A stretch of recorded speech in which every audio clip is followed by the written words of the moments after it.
Hello everyone, good evening. And अभी कोलोरे में आए मेरा अभी 4 दिन हो गया है।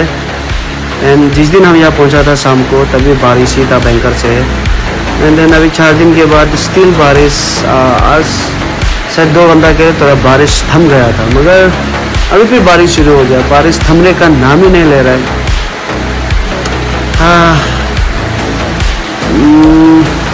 ईटानगर से हम निकले थे, वहाँ बहुत ही गर्मी था, धूली था, भयंकर धूली थी। यहाँ धूली नहीं है मगर यहाँ तरह मर कीचड़ है। So but I want to show you बारिश कैसे दे रहे यहाँ पे। मेरा नाम है और कोहरा ही कोहरा है, पूरा पहाड़ ढका हुआ है। ये बड़ा वाला पहाड़ पूरा ढक गया है। यू कैन सी दिस, बहुत भयंकर बारिश। Oh no,